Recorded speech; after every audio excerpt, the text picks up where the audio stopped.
Good morning to you all. My dear students, today I am going to teach you Silk Road. First part. Yes, Silk Road, first part. Actually, this lesson is so much big, and that's why today I am going to teach first part. Second part will be tomorrow, and the third part to do tomorrow. I have already sent a video related to it. मैंने पहले ही एक video इसका भेज दिया है जो सिर्फ summary है, बट अब आप डिटेल पढ़ेंगे। इसमें जो राइटर है, जो नरेटर है, वो कोरा कर रहा है। कोरा क्या है? धार्मिक अनुष्ठान लिखा हुआ होगा कोरा। Pilgrimage of Kailash mountain. जैसे हम मोक्ष प्राप्ति के लिए हमारे यहाँ ये विधान है, कुछ न कुछ करते रहते हैं, ऐसे ही ये कोरा है। सो बढ़िया ये रहेगा कि आप अपने हाथ में बुक ले लें ताकि आपको अच्छे ढंग से समझ में आए।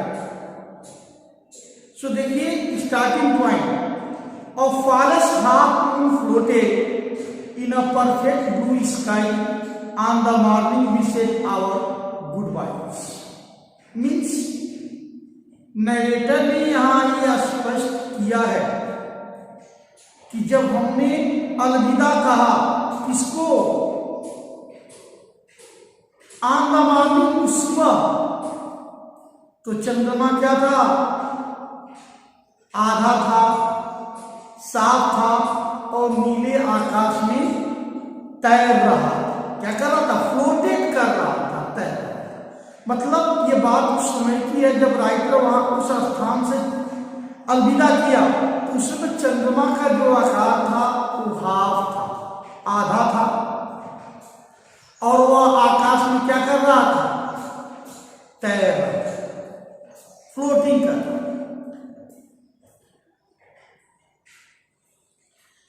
Extended blank of cloud like long French loaves glowed pink as the sun emerged to sparse the distant mountain tops with rose tinted blues. Now that we were leaving Lago said she wanted to give me a farewell perfume. One evening I had told her through Daniel that I was heading toward the Mount Pharos to complete the Korah, and she had said that I ought to get some warmer clothing. After ducking back into her tent, she emerged carrying one of the long sleeve sheepskin coats that are the men wore. Satan here decided seized me up as we clambered into his car. Ah yes, he declared, Daroko Basa. Means जब ये उस स्थान से चले, writer क्या करना चाहता है? कोरा, कैलाश माउंटेन पर अनुष्ठान। सूर्य यहाँ क्या है? सूर्य जो है चोटियों से सूर्य का प्रकाश क्या है? पड़ता है। जैसे आप कन्याकुमारी जाते हैं तो आपको ऐसे लगता हो, मतलब टू यू कि सूर्य समुद्र से ही निकल रहा है और समुद्र में ही क्या हो रहा है? तो ऐसे ही जब सूर्य का प्रकाश उन पर्वत की चोटियों पर, कहा? उन पर्वत की चोटियों पर लाल गुलाबी रंग बिखेरने के लिए निकला, तो जो फॉरवर्डेड क्लाउड से आगे बढ़े हुए बादल, वो डबल रोटी रोटी की तरह पिंक जैसे चमकने। डबल रोटी का शेप क्या होता है? अरे भाई कोई गोल बनाता होगा, वैसे ही गोल ही होता है। ये सफेद होता है, सिंचाई से थोड़ा सा काला पड़ जाएगा। तो ये सूर्य का प्रकाश जब पड़ा चोटियों पर तो ऐसे लग रहा था कि जैसे कोई डबल रोटी हो और पिंक कलर की। मतलब क्या? नेचुरल ब्यूटी का वर्णन कर रहा है और नरेटर कि नेचुरल ब्यूटी थी। और वो किस रूप में थी भाई? जैसे डबल रोटी दिखाई दे रही है वैसे नहीं, पिंक की तरह दिख रही थी। Actually now at this time the narrator was going from Rahu से वो जा रहा था। तो आप जानते हैं जो नरेटर होते हैं ये जो कहीं विदेशी आते जाते हैं तो जिस रेस्टोरेंट में रहते हैं पूरा खर्चा जितना रहता है उससे भी अधिक देते हैं। तो राहु में जहां वो रुका हुआ होगा रेस्टोरेंट पे, तो उसकी जो मालकिन थी लामो, ये जेंट्स का नाम है कि लेडीज का है पता नहीं चल पा रहा है। हालांकि स्पष्ट है वो महिला थी। तो उसने कहा कि वो नरेटर को एक उपहार देना चाहती थी। भाई इतने दिन तक वो रहा था, मतलब here stayed there many days, राहु में तमाम दिन रुका होगा, तो वो उसको एक उपहार देना चाहती थी कि she wanted just to give a gift to whom the narrator को एक उपहार देना वो चाहती थी। क्यों? क्योंकि one evening the narrator himself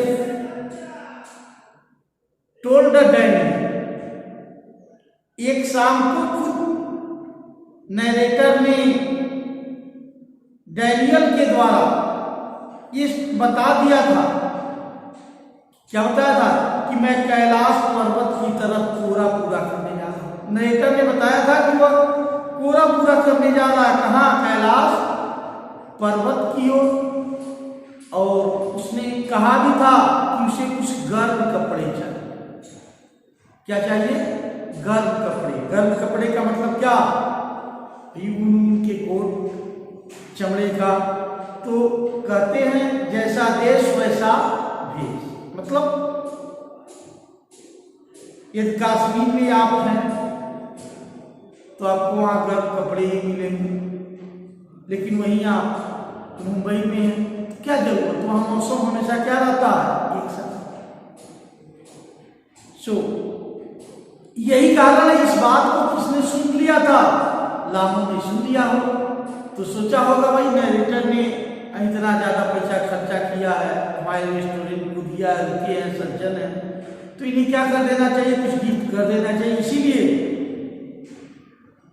tent में वापस आने के बाद after returning in the tent, लंबे बाजू वाला भेड़ के चमड़े का कोट लेकर के लामो निकली। किसे देने के लिए? नरेटर। और ये जो कोट था ये सीप के स्किन से तैयार किया, भेड़ के चमड़े से। भेड़ को आपने देखा होगा, इधर उधर गाय बजाए चरवाहे जो है चराते रहते हैं भेड़ को। तो ये क्या था? It was a coat prepared by sheep skin. Sheep skin से तैयार था और वहां के लिए जनरल मतलब ये कि सभी लोग उधर के उस तरफ का ही कोट क्या करते थे? पहनते थे। सो लामो ने गिफ्ट दे दिया। और जब उनकी कार में सब लोग बैठे, जो ड्राइवर था चेतन उसने एक तरफा नजर डाली और कहा, हाँ सर, डरोबा। क्या डर? तो इस छोटे से पैराग्राफ में ये क्लियर है कि नरेटर जो है राबू से निकल चुका है। राबू में एक रेस्टोरेंट मालकिन है लामो, क्योंकि वहाँ वो रुका था और उसने अच्छा खासा पैसा खर्चा किया था और डैनियल से बताया भी था कि वो क्या एक कोरा करने जा रहा है और उसे गर्म कपड़े चाहिए। इस बात को लामो ने सुन लिया था। सो उसने क्या किया? It means that in this paragraph he declare, what declare? The writer is going to Kailash mountain to complete his Kora, and as soon as he leave Rahu, the restaurant large Mistress Lamu provide the narrator a code that is made of sheep skin. Actually, one day the narrator assured Daniel that he is going just to complete his Korah. So it was heard by Lamu, and that's why she gave a code, sheep skin code to the narrator. And it was the custom, it was the fashion, it was a common code there. सभी लोग पहनते थे। तो इस paragraph में यही था। The next paragraph छोटा था। We took a shortcut to get up the Chatam. Chetan knew a route that could take a southwest almost directly towards Mount Kailash. It involved crossing several fairly high mountain passes. He said, but no problem, sir, he assured us. If there is no snow, what was the likelihood of that? I asked, not knowing, sir, until we get there. Means चतान ना पड़े। जैसे आपने देखा होगा यूसीना में, यदि आप बस से लखनऊ जाओ, अगर बस सीधे लखनऊ वाली है, ज्यादा यात्री बैठे हुए हैं और बस्ती के यात्री उसमें नहीं है, तो बस बस्ती छोड़ दे, सीधे हाईवे पकड़ के चले जाते। तो चतान नामक स्थान को छोड़ने के लिए ये टाइप पूछ रहा होगा, इन्होंने एक शॉर्टकट, नहीं समझ में आ रहा, जिससे महाराजगंज जाना है तो आप घुगली से शिकारपुर से महाराजगंज थोड़ा सा लंबी दूरी है, लेकिन आप सीधे असमन छपरा से होते हुए नहर चले गए तो थोड़ा सा कम दूरी। तो इन्होंने चतान को छोड़ने के लिए छोटा सा रास्ता शॉर्टकट पकड़ा। क्योंकि जो चेतन था, ही वाज अ ड्राइवर, जो ड्राइवर चेतन था, so he knew, he was well familiar with such type of places. वो ऐसे स्थानों के लिए क्या था, एकदम एक्सपर्ट था, जानता था कि कहां से कैसे जाना है। तो जो ड्राइवर था चेतन नरेटर का, वो ऐसे रास्ते को जानता था, ही न्यू इट वेल, वो ऐसे रास्ते को जानता था जो दक्षिण पश्चिम की तरफ सीधा कैलाश पर्वत की ओर जाता। मतलब लॉन्ग कट नहीं था, ये शॉर्टकट था। और चेतन ने कहा भी कि रास्ते में हमें कुछ पहाड़ी दर्रा पार करना, माउंटेन पॉसेज। लेकिन कोई बात नहीं सर, घबराने की कोई बात नहीं। चेतन ने नरेटर को, डैनियल को, जो लोग भी थे उनको तसल्ली दी, यदि बर्फ नहीं होती है तो हम आराम से पहुंच जाएंगे, कोई कठिनाई नहीं होगी। If there is no snow now, यदि बर्फबारी तो नरेटर ने पूछा कि इस बात की क्या संभावना है, बर्फ रहेगी कि नहीं रहेगी, इस बारे में तुम्हें कोई जानकारी है कि वहां बर्फ होगी कि नहीं होगी? तो इस बारे में उसे कोई जानकारी ही नहीं थी।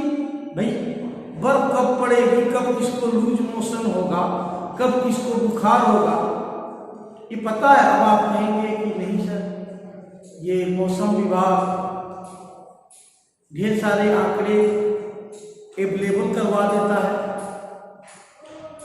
तो उसने ये बात सुन के कहा मुझे नहीं पता, मतलब क्या मुझे नहीं पता कि रास्ते में बर्फ होंगे या नहीं होंगे जब तक कि हम वहां पहुंच जाएंगे। So in this small paragraph you have seen that just to leave the chadar they adopted a shortcut route and the driver said that knew such a route that from southern west directly goes to Kailash mountain, and he assured that just to reach there they should pass some high mountain passes, and he assured the narrator that don't worry sir, if there would be no snow, so we will reach there safely. Then the narrator asked that, do you know that there would be snow or not? No sir, I have no idea. So इस paragraph में आपने देखा कि चट्टान न पड़े और Kailash mountain जल्दी से ये लोग पहुंच जाए, इसीलिए इन्होंने एक शॉर्टकट रूट को क्या किया, अपनाया। ड्राइवर ऐसे रास्ते को जानता था जो दक्षिण पश्चिम की तरफ सीधा कैलाश पर्वत की ओर चला जाए, और उसने कहा भी कि इस रास्ते से कुछ पहाड़ी दर्रे को हमें पार करना है, लेकिन कोई बात नहीं सर, इसमें आश्चर्य की बात नहीं है, कोई बात नहीं सर, ये बर्फ नहीं है, रास्ते में बर्फ ने परेशान नहीं किया तो हम सब कुशल चले गए। वैसे जानते ही हैं, कहने वाले तो कहते ही हैं कि रास्ता रोका कभी काली घटा ने, डाका डाला कभी बैरन हवा ने, बिजली चमक के लगी आंखें दिखाने, बदले हैं कैसे कैसे तेवर, मेरे वादे इरादे बरस आते आके, बर्फ आके रद्द हो जाती है, मैं देर करता नहीं देर। तो जब नरेटर ने पूछा कि तुम्हें क्या कोई आइडिया है कि वहां बर्फ इस समय होगा कि नहीं होगा, तो सिस्टर ने कहा sir I have no idea, मेरे पास आइडिया। अब तक आपने क्या क्या पढ़ा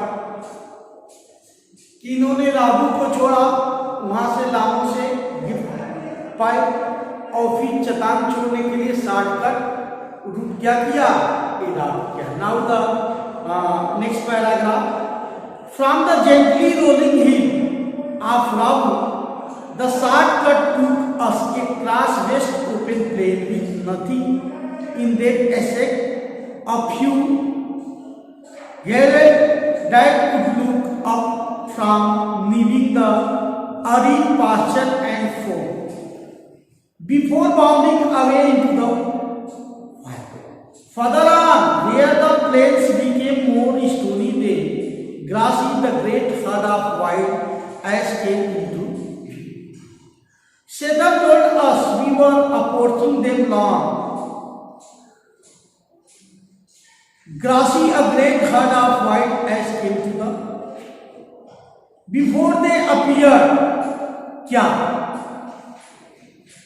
He said, pointing towards a far off pall of dust.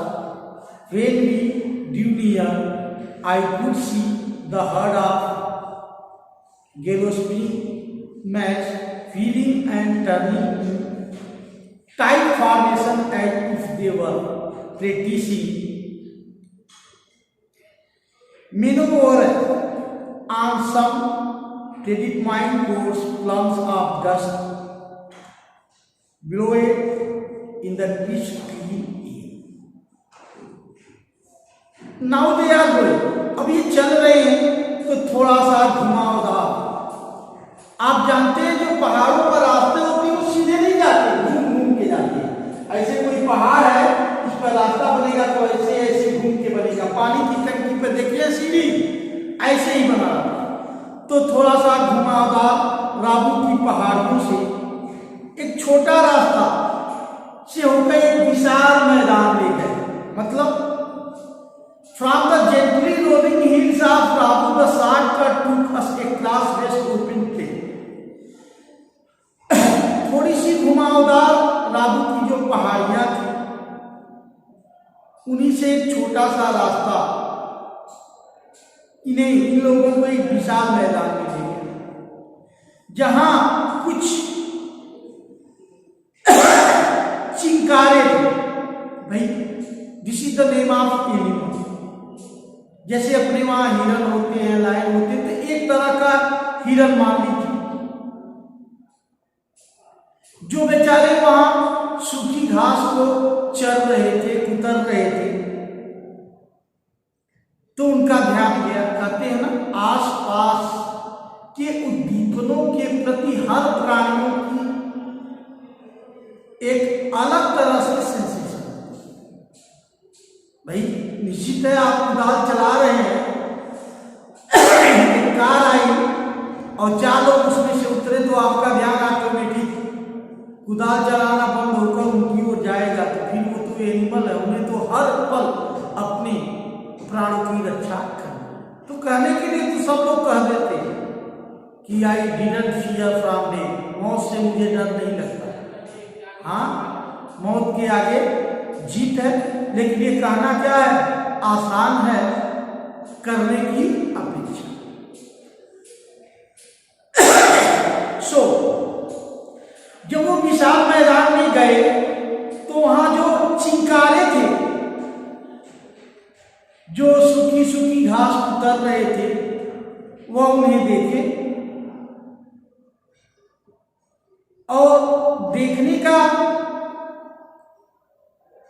नजरिया उनका क्या था, क्रोधित था। हालांकि कोई ऐसा मेजरमेंट नहीं है जिसे हम नाप सकते, तो सीधी सी बात है, किसी के भी काम में कोई व्यवधान डाले तो आदमी जरूर एंगर शो करता है, नाराज होता है, देयर सस्पिशन आपको सीधे, इसमें कोई संदेह नहीं है कि वह नाराज होता। तो भागने से पहले वो चिंकारे कैसे दिखाई दे रहे थे, क्रोधित दिखाई दे रहे थे। इन्होंने उम्मीद की, क्योंकि उम्मीद पे तो दुनिया चलती है कि आगे घास होगा, क्योंकि यहां चल रहे हैं तो आगे घास होगा। लेकिन उम्मीदों से परे आगे के रास्ते क्या थे, पथरीले थे।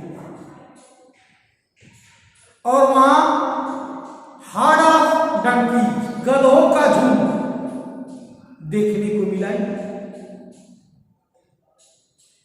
उन गधों के झुंड को देख करके सेतन ने बताया, सबको बताया, नरेटर को, जो लोग भी थे, कि उनके गायब होने से पहले, इसके पहले कि ये गधों का झुंड गायब हो जाए, हम उनके पास पहुंच जाएंगे। क्या एक धूल की चादर की तरह दृश्य था, उसी की ओर इशारा करते हुए उसने कहा क्या। और जब वो वहां पहुंचे तो देखे कि वो झुंड क्या कर रहा था, भाग रहा था, चक्कर काटते हुए। भाई रास्ता क्या था, ऐसे ऐसे घुमावदार था, चक्कर काट, मानो उन्हें रास्ते पर अपनी एक्सपर्टी को दिखाने का प्रयास कर रहे कि अपने अंदर जो कुशलता थी उनको दिखाने का वो प्रयास कर रहे थे। साफ और सख्त हवा धूल में बादल उठ रहे थे। जब वो भाग रहे थे उनके पैरों से जो पहाड़ी मिट्टी है वो धूल ऊपर उठ रही थी। It means When they left round, so in the hill that was curved round. So through that way they went to a large plain, and there they saw a kinds of deer species, some animals who were grazing the dry grass. So as soon as they saw towards the narrator, they stopped grazing. And before just to run away from there, they seem to be like very, very angry. So as all have this hope that here are the dry grass, so forward there would be surely the green grass, but there was no green grass. It was a stony way, and then they saw the herd of donkey. And then the Satan assured them that they are going just to reach the camp, and she saw some dust particles are far away from that place.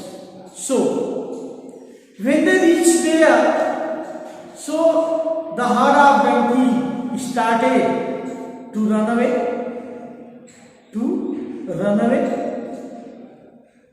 So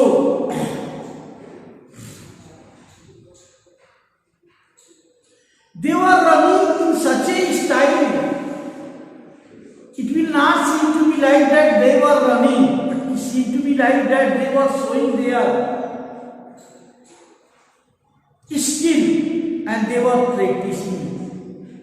So when they were running, the dust particle arose and it seemed to be like a cloud. बस इस paragraph में यही था कि रामू से जब चले तो थोड़ा थोड़ा सा घुमावदार रास्ता था, और ये रास्ता एक बहुत विशाल मैदान में लेकर के जाता है, जहां पर चिंकारे सूखी घासों को चल रहे होते हैं,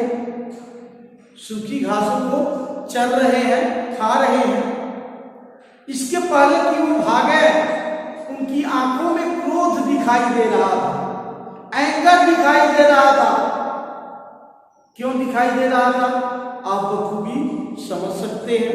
उनकी आंखों में एंगर कि भाई उनका जो सूखी घासों को कुतरना था वो बाधित हो गया था। फिर शैतान ने बताया धूल उड़ा कि देखिए वो एक तरह के जानवर जो गधे की तरह होते हैं,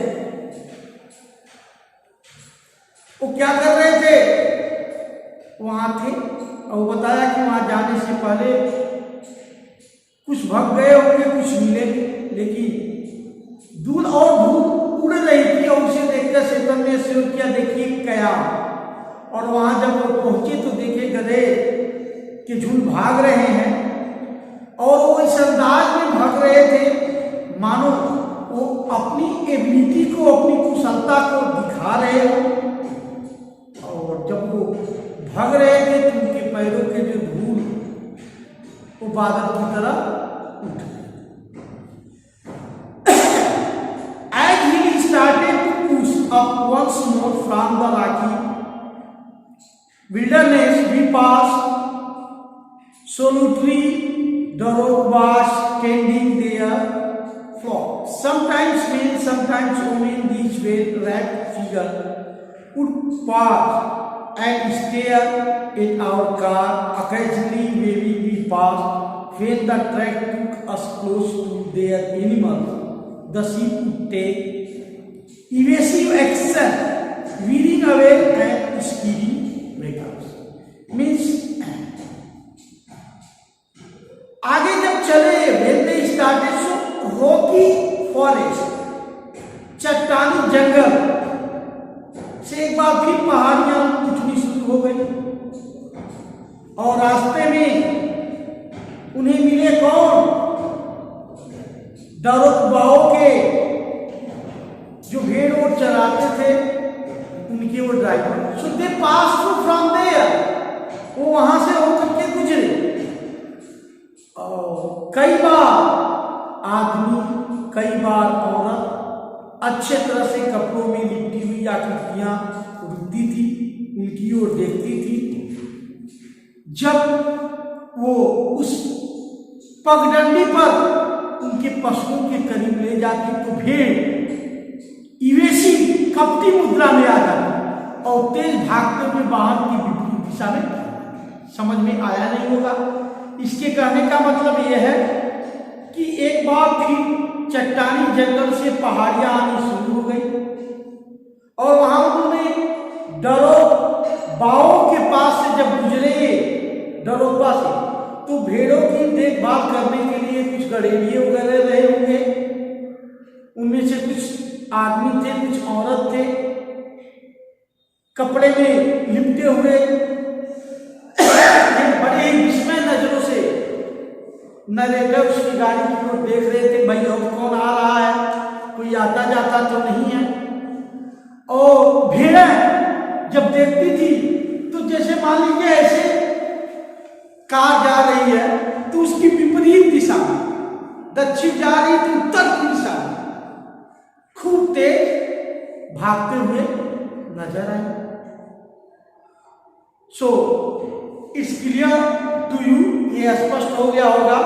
means when they passed through the rocky forest, then once again he started, and then on the way they saw Darugba tending their flock.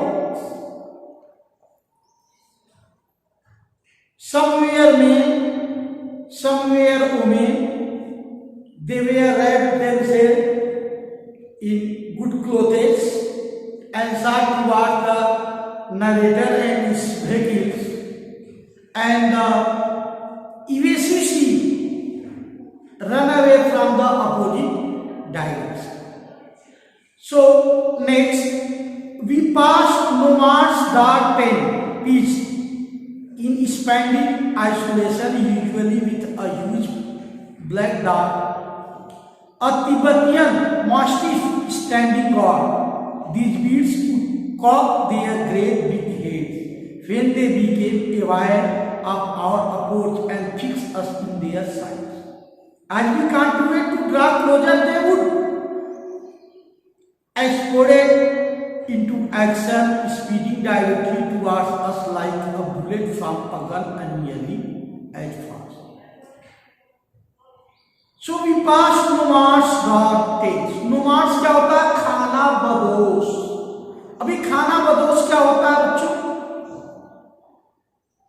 वह लोग जैसे आपने देखा होगा कंजर को, नेटुओं को, जो टेंट लगा करके रहते हैं, कभी यहाँ कभी वहां। तो ऐसे लोग जिनके पास अपना शेल्टर नहीं है, जो बहुत छोटा मोटा उद्योग करते हैं, प्लास्टिक की चटाइयाँ उटाइयाँ बेचते हैं, गिलास व्लास बेचते हैं, मांगते उंगते हैं, तो ऐसे लोगों को खाना बदोश करते। तो ये जो गड़ेरिए हैं ये भी तो खाना बदोशी जीवन व्यतीत करते हैं। भाई कभी इस चट्टान पर थोड़ा सा मैदान है, यहाँ चला ली तो यहाँ टेंट लगा लिया, यहाँ का खाली हो गया, भेड़ें चल रही तो दूसरी जगह चला गया। वही लिख रहा कि ये nomads dog tent is in spending isolation. इस तरह से ये खाना बदोशों के काले टेंटों के पास से गुजरे और ये टेंट कहाँ लगे थे? एकदम एकांत में लगे। आइसोलेशन था, मतलब क्या? एकांत में लगा। खाना बदोश किसको? गड़ेरियों, जो काला टेंट लगा करके थे। उनके पास प्रायः बड़े काले कुत्ते थे, जो तिब्बती कुत्ते थे। ऐसे कुत्ते बड़ा खतरनाक होते हैं और ये चौकीदार की तरह थे। भाई इन पर कोई अटैक होगा तो जरूर अटैक करेंगे, क्योंकि आप जानते हो कुत्ता बड़ा वफादार क्या होता है? जानवर होता है। और जब ये कुत्ते, ये जानवर देखते थे तो अपना सिर घुमाते थे और अपनी नजर में आते थे, नजर फाड़ फाड़ के ऐसे ऐसे देखते थे। और जैसे ही ये उनके पास जारी रखे क्या जाना, तो ये हरकत में आते थे और जिस तरह से बंदूक की गोली निकलती है, बंदूक से ऐसे ही तेज गति से या इनकी तरफ भागते थे, दौड़ते थे काटने के लिए। So it means that when they pass through the black tents of nomads, that was peace in spending isolation. So they saw Tibetan dogs, huge black dogs, Tibetan mastiffs standing like gods. And when these beasts cocked their great big heads when they became aware of approach and tricks in their sight. As soon as they saw two hours, to whom the narrator and his car, so like the gun bullets, they ran toward. उनकी ओर एक बड़े video लंबा हो रहा है। So that's all, thanks. कल हम इसका सेकेंड पार्ट